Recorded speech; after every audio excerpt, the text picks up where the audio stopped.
may be dissimilar type. If the collection of values are in similar type, that list is called homogeneous. ठीक है, dissimilar type, that list is called heterogeneous. हमारा ये purpose नहीं है कि list हम कैसा बना रहे हैं, वो तो हमारी जरूरत है, जैसा होगा वैसा बनाएंगे. होमोजेनियस होगा तो होमोजेनियस बनाएंगे, हेट्रोजेनियस होगा तो हेट्रोजेनियस बनाएंगे. ठीक है, but the thing is that कि जो लिस्ट बनाएंगे उसका वैल्यू रहेगा कहाँ, तो रहेगा मेमोरी में. तो प्राइमरली जब हम प्रोग्राम के थ्रू लिस्ट को मैनेज करेंगे तो किस मेमोरी में जाएगा, रैम मेमोरी में जाएगा. तो रैम मेमोरी में वो लिस्ट अपना जगह कब लेगा. ठीक है, क्योंकि सी तो दो मोड का आपका क्या बोलते हैं कि सी जो है वो 2 मोड्स में काम करता है. पहला मोड होता है कंपाइलेशन और दूसरा मोड होता है रनिंग. यानी पहले वो कंपाइल करता है, फिर क्या करता है, रन करता है. ठीक है, तो जगह कब लेगा, मेमोरी कब बनाएगा, ये हमें समझना है ना. तो कहता है कि इसके आधार पे इसको 2 कैटेगरी में बांटा गया है, एक स्टैटिक लिस्ट और दूसरा डायनेमिक लिस्ट. जब कंपाइल के समय ही जगह ले ले तो स्टैटिक कहा जाएगा. क्या कहा जाएगा, और जब रन के समय जगह ले तो क्या कहा जाएगा, डायनेमिक. जब कंपाइल के समय ये लेगा तो हमेशा 2 सिचुएशन होगा, अंडरफ्लो और ओवरफ्लो. ये सिचुएशन आपके साथ बना रहेगा. ठीक है,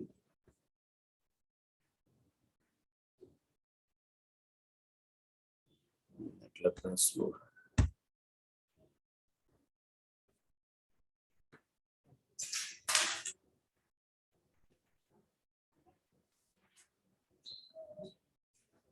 ओके, तो इसमें क्या लिख दिए हैं, बकायदा लिखा भी है कि जब भी होगा तो उसमें क्या होगा, ओवरफ्लो और अंडरफ्लो का सिचुएशन रहेगा.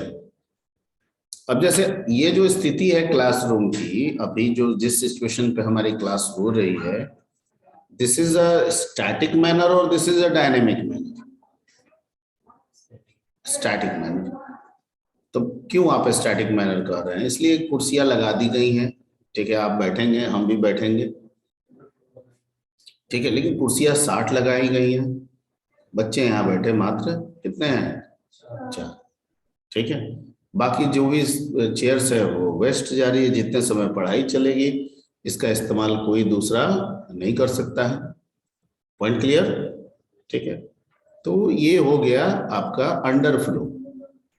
ओके, अब मान लीजिए 60 है और बच्चे आ गए 65 पढ़ने, 5 तो खड़े रहेंगे या 5 को बाहर रखेंगे. दिस सिचुएशन इज कॉल्ड, ये रहेगा ही रहेगा. ठीक है, अब इसका प्रॉपर यूटिलाइजेशन ये है कि हम ऐसे लिस्ट को स्टैटिक बनाएं. ऐसा हम थोड़ी कह रहे हैं कि इसमें खराबी है तो हम यूज ही ना करेंगे, ऐसा तो मैंने नहीं कहा. मैंने कहा कि लिस्ट 2 कैटेगरीज में है, एक स्टैटिक है, दूसरा डायनेमिक है. स्टैटिक में ओवरफ्लो और अंडरफ्लो सिचुएशन रहेगा. ठीक है, लेकिन रहेगा इसका मतलब ये थोड़ी है कि हम नहीं करेंगे, करेंगे, करना पड़ेगा. क्योंकि ऐसे कई लिस्ट होते हैं जो पहले से प्री डिफाइंड और फिक्स्ड होते हैं. जैसे अगर एक लिस्ट बनाना हो, ठीक है, डेज का, तो साथी का बनाएंगे, बनाएंगे ना, साथी का ना बनाएंगे कि 8 का बना देंगे डेज का लिस्ट. अरे दिन टोटल कितने होते हैं, 7, तो साथी का ना बनेगा. मान लीजिए हमको मंथ के लिस्ट बनाने हैं तो कितने के बनाएंगे, 12. ठीक है, इसमें अमूमन इस तरह के कामों में अमूमन अंडरफ्लो ओवरफ्लो नहीं बनेगा, क्योंकि 12 है तो हम 12 देंगे, 7 है तो हम 7 देंगे या 7 पे काम करेंगे. ठीक है, ओके. लेकिन अब जैसे BSc-IT का हमको एक लिस्ट बनाना है और बच्चे पढ़ने आएंगे और मान के चलते हैं दोनों मिला के टोटल कितने हो जाएंगे, तकरीबन 49. हमने एक 49 का बना लिया लिस्ट. ठीक है, और पता चला कि बच्चे जो टोटल आए हैं ऑफलाइन ऑनलाइन मिला के 7, वो आए हैं आपका मान लीजिए 20, 4, 24. तो हमने तो ऑक्युपाई कर लिया कितना, 49. आ गए कितने, 24. ठीक है, बाकी से जो गया मेमोरी वो क्या हो गया, वेस्ट हो गया। इसको हम लोग क्या बोलेंगे, अंडरफ्लो। क्या बोलेंगे, अंडरफ्लो। ठीक, अब अगले दिन हम ये सोच के चल रहे हैं कि एवरेज में सब 25 ही आता है, ऐसा अनुमान लगा लिए। और आपके बैच के लिए मैंने अगली बार में जो सीट एलोकेट किया, जो मेमोरी एलोकेट किया, वो कितने के अनुसार किया, 25 के अनुसार। अब बच्चे आ गए कितने टोटल, 30। तो क्या हो जाएगा, ओवर। क्लियर। तो इसको हम लोग वहां वहां इस्तेमाल करेंगे। इसमें एरे आ जाएगा, आपका कौन कंसेप्ट आ जाएगा, एरे। हम लोग वहां वहां इस्तेमाल करेंगे इसको जहां पे वैल्यूज लिस्ट पहले से फिक्स्ड है, प्रीडिफाइंड है, और हमको पता है कि उसमें इतना ही वैल्यू होने वाला या आने वाला है। पॉइंट क्लियर, ठीक है। और जहां पे वेरिएशन है, हम प्रीडिफाइंड नहीं कर सकते हैं, नहीं पता है कितना आएंगे, ठीक है, वहां पे हम क्या कर लेंगे, डायनेमिक लिस्ट। हमको पता है कि टोटल 49 आएंगे, मैक्सिमम हमको 49 तक जाना है, लेकिन आज कितने आएंगे पढ़ने, ये हमको पहले से पता नहीं। ठीक है, तो हम एक काम करेंगे, डायनेमिक व्यवस्था करेंगे। बच्चा आता गया, मेमोरी ऑक्युपाई करते गए, ठीक है, 49 तक जाएंगे, उसके बाद कह देंगे कि हम नहीं जा सकते हैं क्योंकि आपका बैच का लिमिटेशन फुल हो गया। अब इस केस में बीसी बच्चा आया, तो मेमोरी कितना का ऑक्युपाई हुआ, बीसी का। क्यों, क्योंकि रन टाइम में हम मेमोरी ऑक्युपाई कर रहे हैं। समझ में आ रही बात, this is called dynamic list. ये आपका क्वेश्चन था, समझ में आ रहा है ना। तो इसमें हम लोग एरे पढ़ेंगे और डायनेमिक लिस्ट में हम लोग लिंक लिस्ट पढ़ेंगे। हम लोग जो डीए से स्टार्ट करेंगे, पहला चैप्टर हम लोग का क्या होगा, लिंक लिस्ट। ठीक है, यानी पहले एरे बनाते थे, अब लिंक लिस्ट बनाएंगे। पहले एरे स्टैटिक में बनाते थे, अब लिंक लिस्ट डायनेमिक में बनाएंगे। क्लियर, ठीक है। और एनी कोई और क्वेश्चन इश्यू।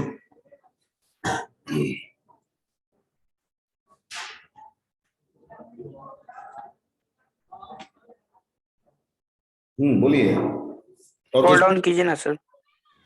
क्या करें, स्क्रॉल करें। Yes sir.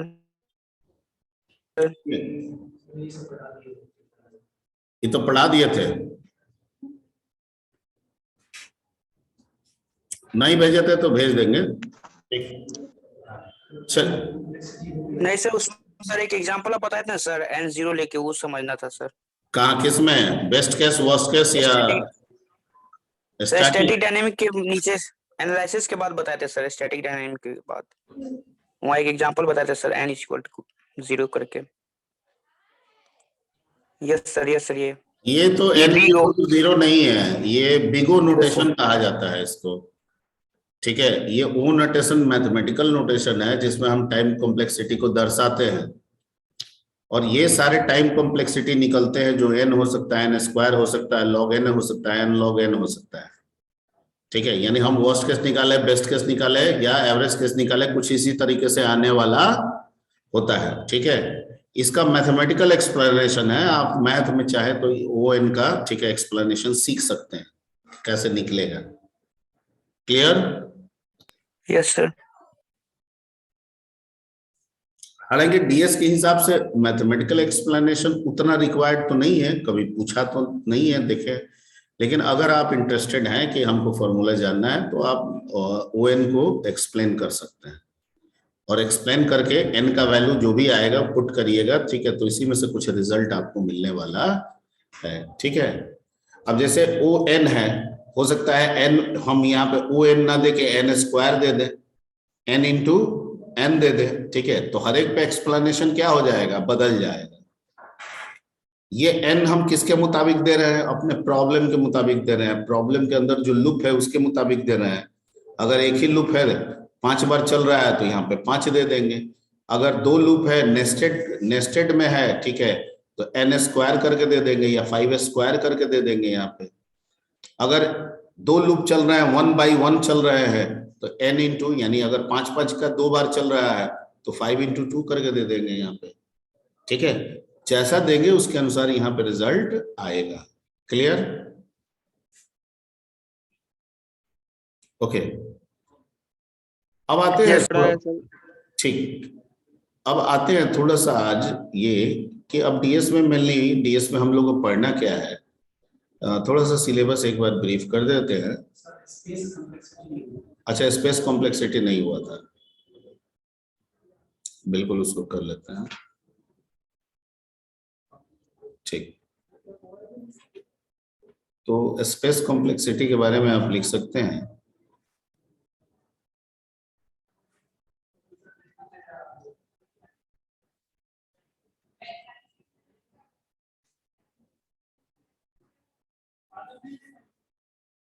ठीक है, space complexity required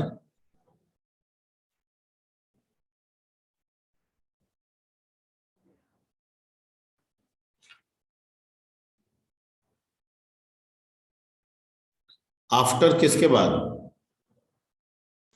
Time complexity. Time complexity, बिल्कुल।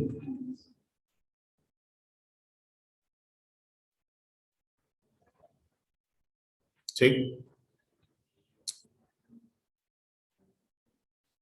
if we find out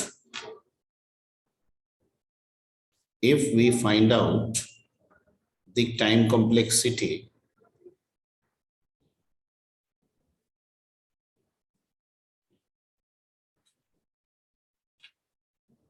of algorithms, किसका? algorithms, एक नहीं अनेक, ठीक है। if we find out the time complexity of an algorithm and more than one algorithm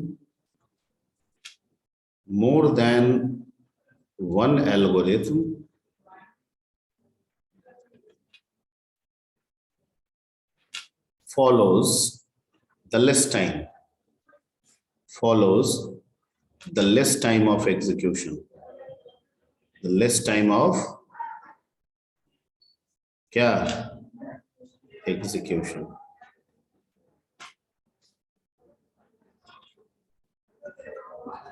same यहां पे वर्ड यूज कर सकते हैं, same less time of execution.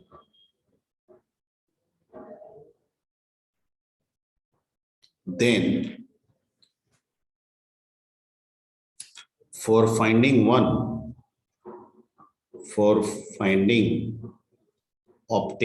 optimal one, we use किसको? Space complexity. हम जो लिख रहे हैं समझ में आ रहा है ना? ऑप्टिमल मतलब कम, उचित, तो हमको उचित में एक ही ना निकालना है। ऑप्टिमल वन का मतलब उचित एक। उचित एक क्या? जो सबसे कम समय ले, और यहाँ सबसे कम समय में एलओ कितना आ गया है? 1 से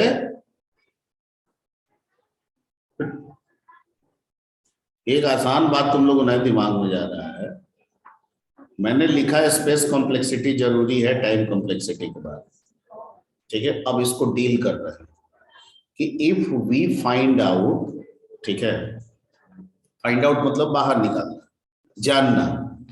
if we find out the time complexity of algorithm, ठीक है, हम बहुत सारे एल्गोरिथम का जब टाइम कॉम्प्लेक्सिटी निकालते हैं, ठीक है, बाहर करते हैं, and more than one algo, और उनमें एक से ज्यादा algo follows the same less time, यानी कम समय तो ले रहा है, ठीक है, लेकिन एक ही कम समय पे कई एल्गो है, एक नहीं है।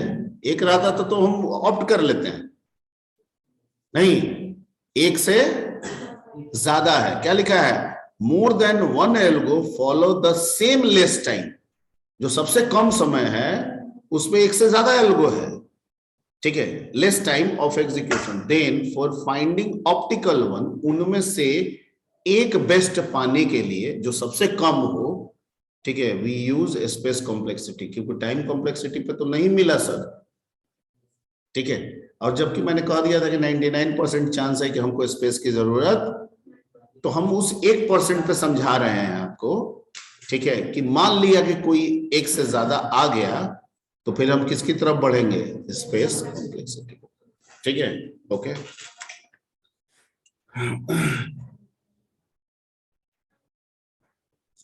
Using space complexity,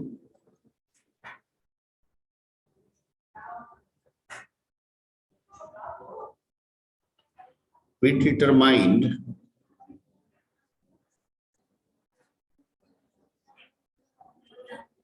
the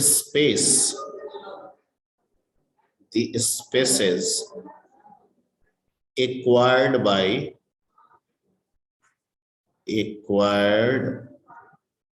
by algos.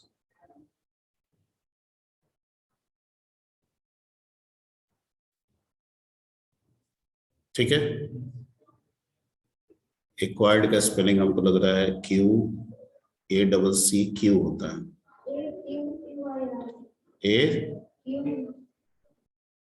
Acquired ACQ होता है, एक्वायर्ड ACQ होगा, acquired by algorithms. ठीक है, तो using a space complexity we determine the spaces acquired by algorithm. ठीक है, the algorithm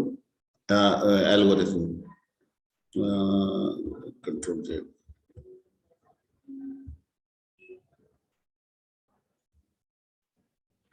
ठीक है, as per स्पेसेस किसके अनुसार होगा, as per determined.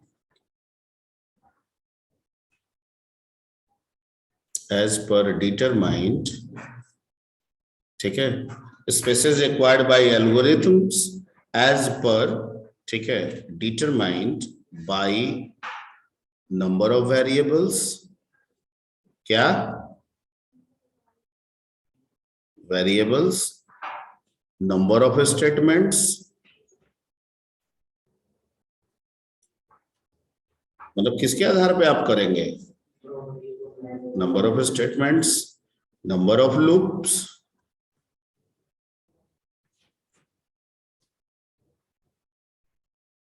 Comma etc। ठीक है, number of if, number of switch, कुछ भी आप ले सकते हैं।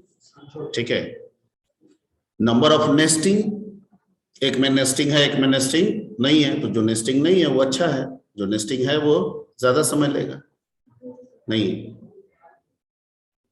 जो नेस्टिंग नहीं है वो अच्छा है, जो नेस्टिंग है वो ज्यादा टाइम ले लेगा। ओके, मान लीजिए किसी में एक ही से काम चल जा रहा है, किसी में 2 लूप लगा के कर रहा है, एक लूप वाला क्या होगा, बेहतर होगा, कम स्पेस लेगा। ठीक है, ओके, तो उसके बाद लिखेंगे इसमें the less space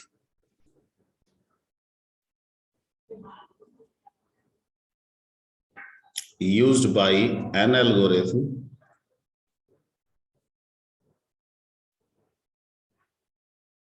will be the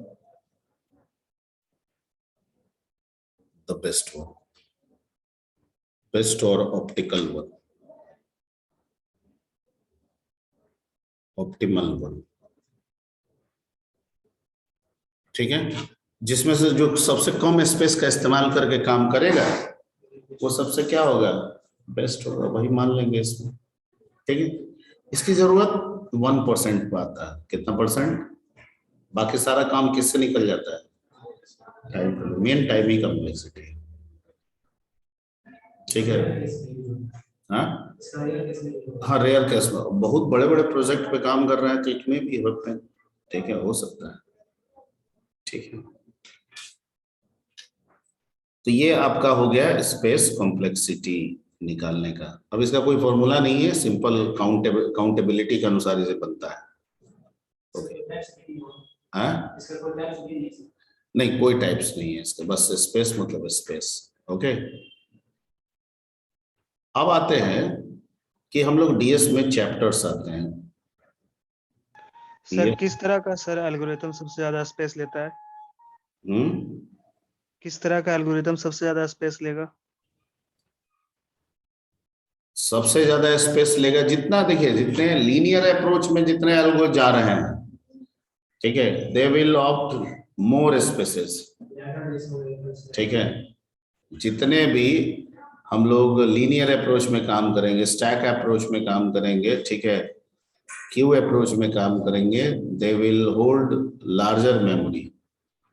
ठीक है, और जितने भी नॉन लीनियर मैनर में काम करेंगे यानी रैंडम मैनर में काम करेंगे, they will take less memory, they will take less memory. अगर दो लूप अलग अलग है और दो लूप नेस्टेड है, तो जो अलग अलग है दो, वो ज्यादा मेमोरी लेगा, और जो नेस्टेड है वो क्या लेगा, कम मेमोरी लेगा।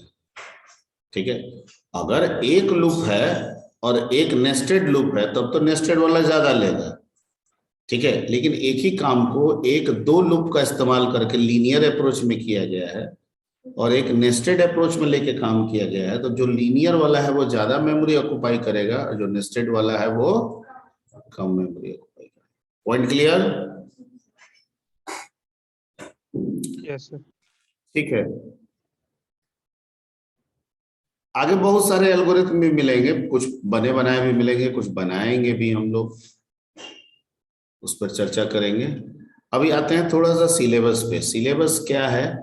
तो सिलेबस ऑलरेडी हमने डिस्कस किया था इसमें कि सिलेबस जो है, अगर हम सिलेबस की बात करें,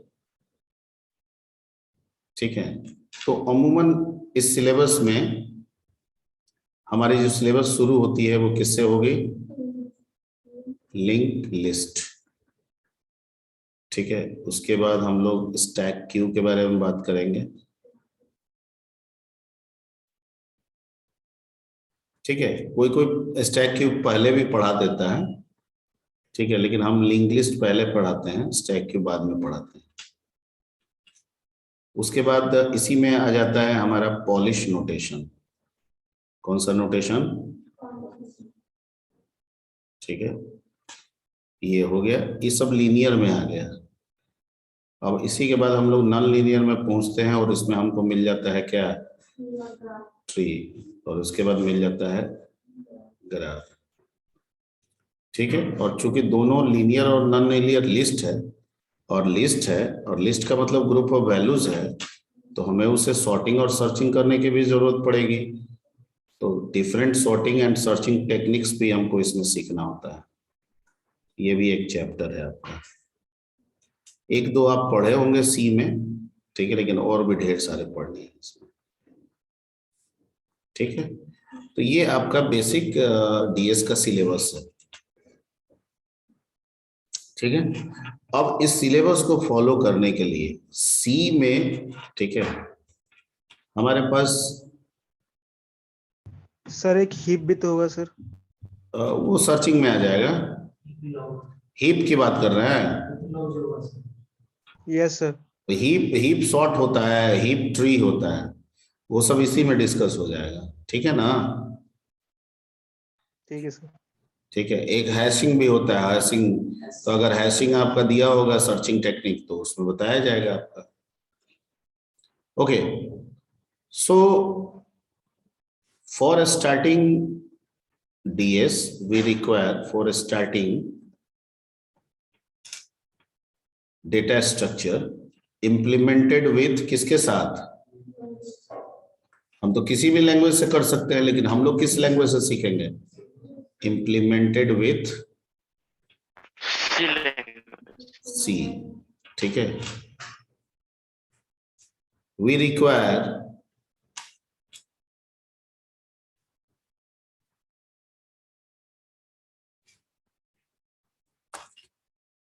the following knowledge।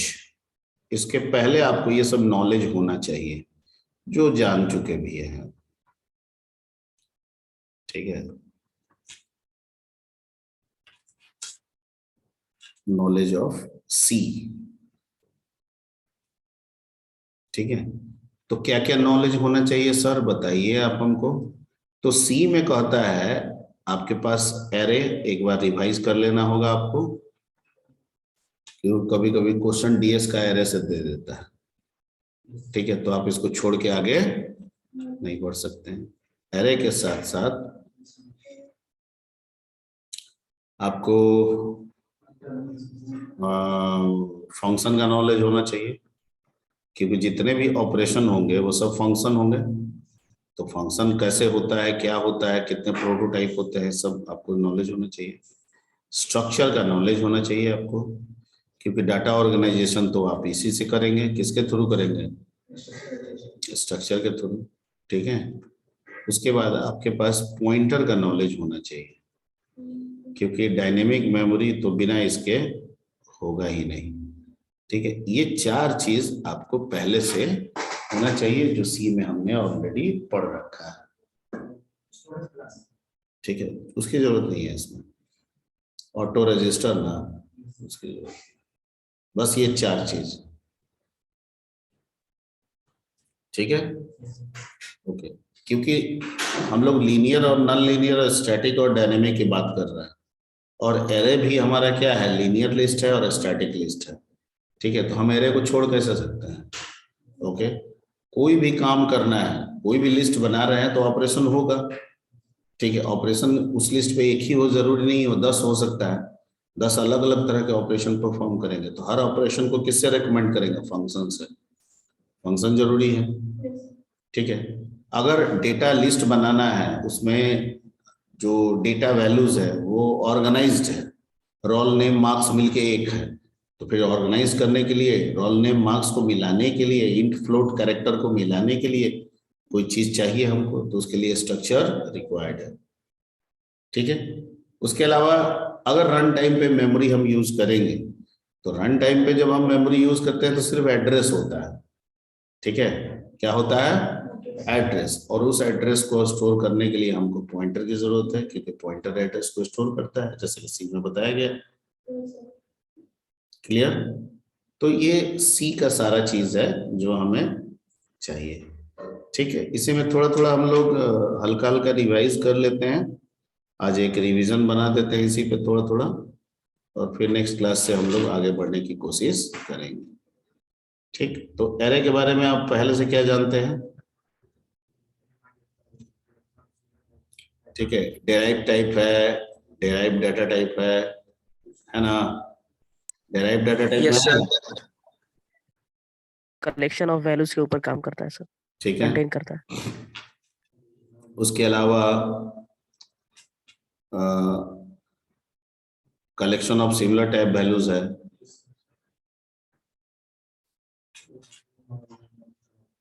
ठीक है, सिमिलर टाइप वैल्यूज, ठीक है। स्टैटिक एलोकेशन है, ठीक है, स्टैटिक है, डायनेमिक नहीं होता, एरे कभी डायनेमिक नहीं होता है, हमेशा कंपाइल टाइप में मेमोरी बनता है, ठीक है। स्टैटिक एलोकेशन है, इसको हम लोग होमोजेनियस लिस्ट भी कह सकते हैं, कह सकते हैं ना, होमोजीनियस, स्पेलिंग सही है? हाँ ठीक है, यस सर, सही है। ठीक है। उसके अलावा ये लीनियर लिस्ट है, किस तरह का लिस्ट है? लीनियर लिस्ट है, ठीक है। इसको लीनियर डेटा स्ट्रक्चर भी कह सकते हैं और लीनियर डीएस भी कह सकते हैं,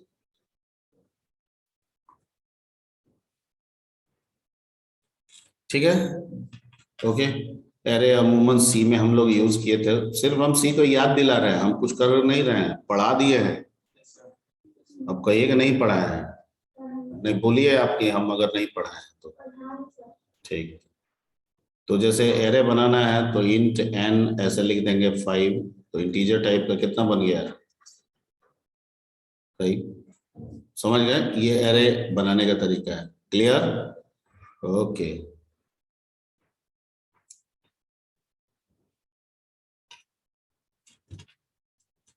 एरे सी में जितना पढ़ाए थे, जो जो क्वेश्चन दिए थे वो सब देख लीजिएगा। एरे को रिवर्स करना बताए थे, याद आ रहा है?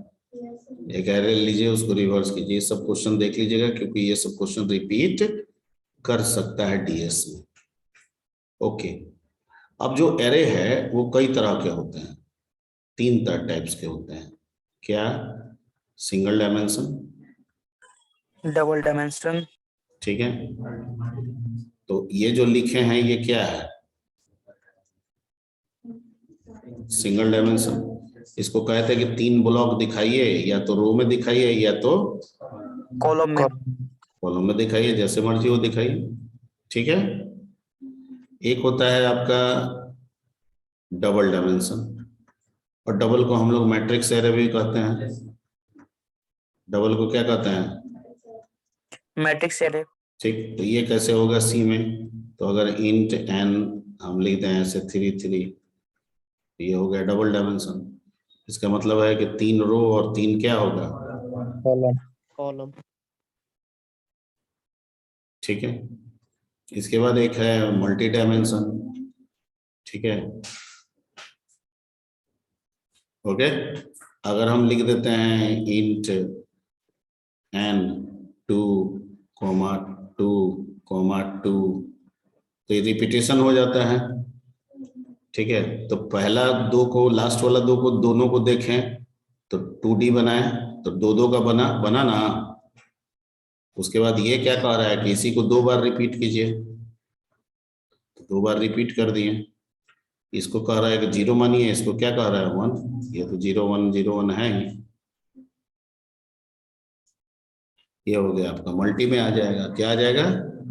मल्टी में आ जाएगा। क्लियर?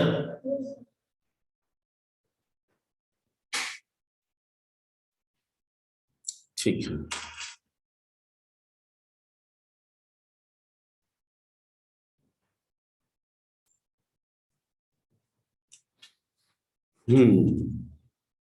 एक और भी आपको बताए थे कि एरे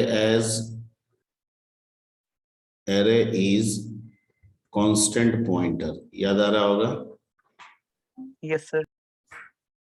कि जो हम एरे एक्चुअली में लिखते हैं वो पॉइंटर होता है, ठीक है। तो ये डीएस में ये बात चलेगा, छूटेगा नहीं। जैसे हम लिखते हैं कि इंट एन अगर हम 3 देते हैं, ठीक है, तो हकीकत में ये एक पॉइंटर है।